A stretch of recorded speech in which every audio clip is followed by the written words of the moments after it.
Welcome to the Adventure Pro podcast. Today on the podcast, we have Holly Brigham. Tell us a little bit about yourself, Holly, and why you're on the podcast. So I am an outdoor education teacher. I predominantly work in schools, and that is my current role. I work in a school, and I'm on the podcast because my role is a little bit niche, I suppose, and it can be an interesting one to think about getting into that role, and a little bit perhaps difficult to understand how to get to that point. Okay, so whereabouts are you currently based? I'm in Seoul, South Korea. So I work at an international school currently called Dulwich College, Seoul. It's part of quite a large group of international schools across Asia, and we are the South Korea branch of that group of schools. Fantastic. And your current role, what does that look like sort of day to day? Well, day to day at the moment with the pandemic is lots of planning and hoping things go ahead. But my role is, at this school in particular, is to organise adventurous trips from grade 2, so that's about the age of 6, all the way up to 18. So the school covers both primary and senior school. So my job is across both of those age groups that you might normally have very separate in a UK education system. And alongside that, I also am the educational visits coordinator. So any educational visit that goes off-site, part of those policies and procedures I manage as well. Those trips can be anything. They don't necessarily have to be outdoor learning. It could be going through the processes of managing a sports fixture to Phuket. It's lots of different types of trip that I manage there. And alongside that, I also help with outdoor learning with the teachers. So teachers might come to me and say, I really want to teach Pythagoras outside. How do you think I can do that? Wow. And then I assist them with that. Wow, that sounds really diverse. It's not what I was expecting at all. That sounds brilliant. So before that, how did you sort of get into where you are now? Because sort of come out of school or come out of college and get a job at the other side of the world. So how did that come about? It's been a long and I suppose tumultuous path that perhaps is a little bit disjointed. When I went to university, I studied at the University of Worcester, outdoor adventure leadership and management, a little bit of a mouthful. And there I really focused on personal development with young people. That was what I chose to specialise in leadership on expeditions, which led me to want to go on as many trips as possible with young people.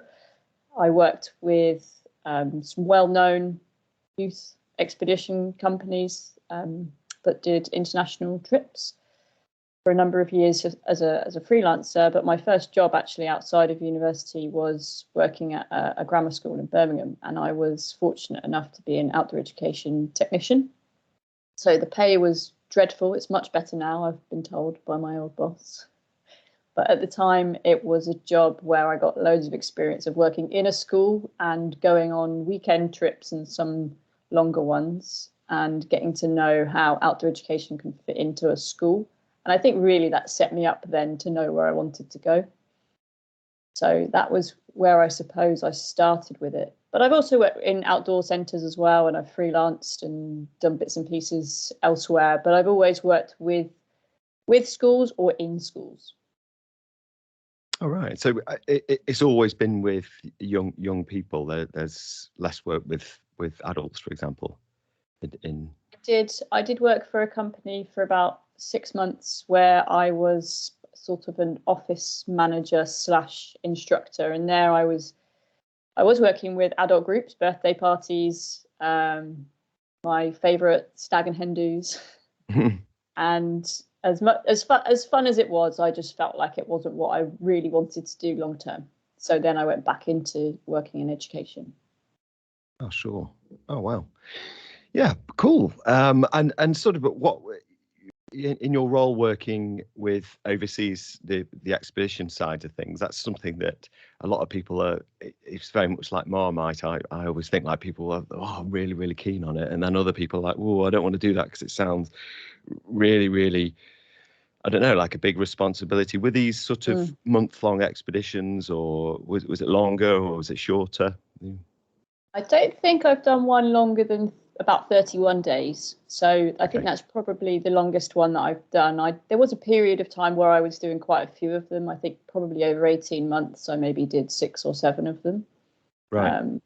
And some of those were with schools in other continents. So I took schools from the Middle East, South Africa, Australia. So that gave me that year-round work.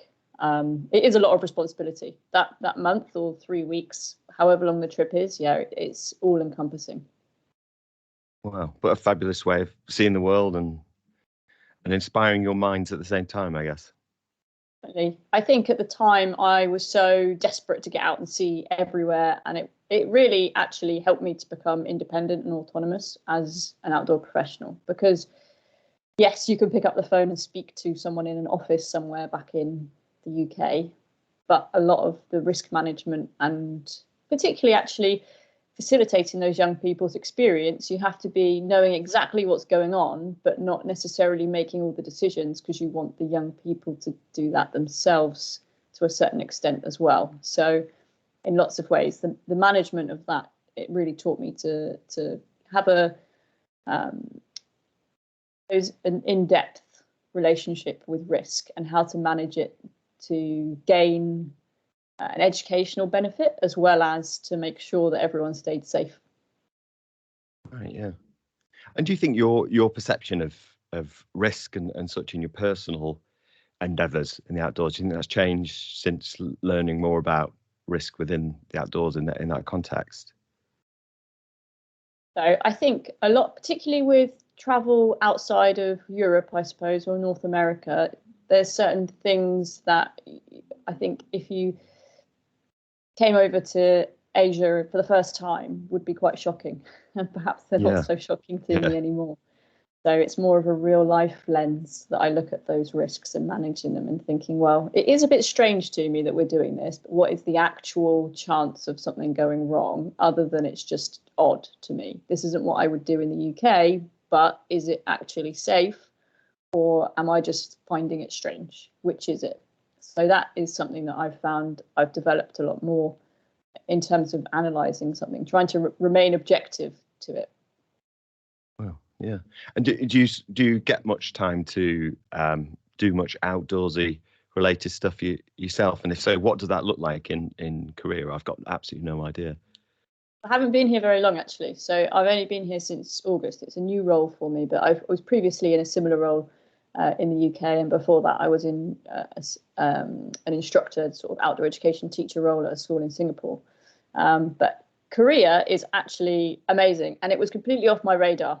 And in Seoul itself, there are multi-pitch rock climbs that you just get on a subway to. It's about 40 minutes on the subway, and you can hike in, and there's national parks that you can go and hike at.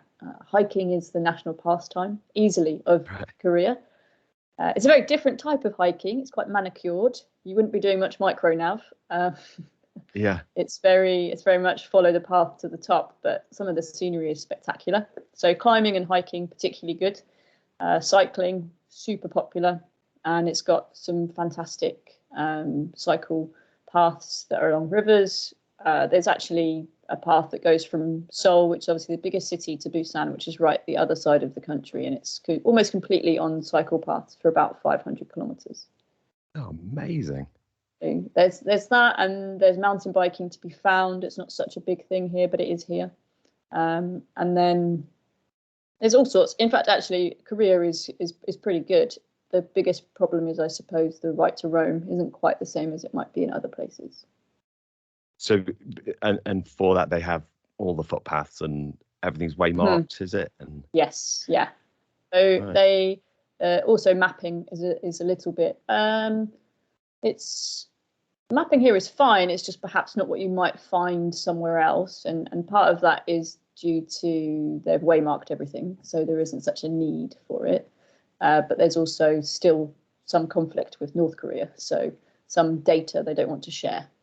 Sure. Wow. Easy to access. Yeah, quite a complex situation. And yeah. I'm definitely a foodie. That's part of the reason I've travelled my life. What's your diet been looking like recently? Is there any standout dishes that you can share? A little bit of everything. I am vegetarian though, so that has an impact because Koreans really love meat. And their barbecues. So if you're a meat eater, your options are almost endless here. There's it's like it looks a bit like sushi, but it tastes different, called gimbap. So it's like a sushi roll that you would buy. It's really convenient as like a lunch snack, and it's rice wrapped in seaweed with vegetables or meat or something on the inside, but it's a bit bigger. There's a lot more filling in it than you might get with sushi. That's one of my favorites. Good go-to. But there's lots of great things to eat here, and actually lots of different types of Korean cuisine depending on where you go. So that's been interesting as well, is finding out where something else might be interesting to eat in a different district. Yeah. Fabulous. Fab. Cool. Well, I think that we'll just sort of come to the end of the podcast, I guess. And what I'm going to try and do is ask 3 questions at the end of each of the podcasts, and that way we get some sort of continuity and a bit of extra value to the listeners. So the first question: what piece of advice would you give to yourself 10 years ago? 10 years ago, I'd have just come out of university and I'd have just started this outdoor education technician role at the grammar school. And at the time, I was fairly handy at most things to do with outdoor sports, but I was very, I think, worried about my image, and so of doing well.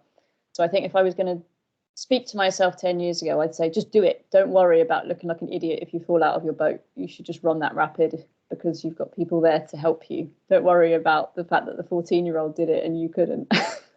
Sure. So is maybe just, put myself out there a little bit more. I was, perhaps a little bit cautious sometimes when I could have tried more things. Right. So like a sort of fear of failure and fear of looking a bit stupid. I was just, it was just lots of the particular scenario was that, and I'd happily say this now, it'd be funny if I met any of these students. Some of these students had been very fortunately for them, had been being coached by great kayaking and canoeing coaches for several years, but they were only 14 or 15, whereas I'd had probably about 6 months of good coaching under my belt. And although I might have been more technically proficient than them, they were a lot braver than I was. Yeah. So I think that was part of it. That would be one of those things. And don't be afraid to ask questions. Fabulous. So question number 2. What valuable resource, so this could be a book, YouTube channel, piece of equipment, blog, podcast, app, or other, can you recommend to help others following a similar path to you? I have 2, and they're both quite niche. So one of them I think will potentially be a popular one that you get, which is Jez Brown's YouTube videos, JB Mountain Skills, and I absolutely adore them. Yeah, because he lives just down the road. It's great. Yeah, a small world. I think he covers a lot of basic skills and higher level skills really simply, really plainly, and there's no sort of hiding behind, oh, this is the best way. This is just my way that I do it, and explains it really well. And I really enjoy watching, I think, nearly all of them, even when I know absolutely how to tie a clove hitch, whatever, but he does really good videos. They're worth looking at. And then the other one I found recently is a podcast called Vertical Playpen. Now it's run by a guy from he's actually from Suffolk in the UK, but lives in the United States. And it's quite North vibe and the types of topics that they talk about, but overall it's got some really good conversations about facilitation, which can be quite hard to find, and that can be definitely, it's a skill that is hard to develop. So just listening to those conversations, I find, just reminds me of tips and tricks or things I want to try or maybe improve on. So that would be the podcast that I probably listen to most. Fabulous. Cool. And the last question, what would you like to see change about the industry in which you work? If anything, are you happy?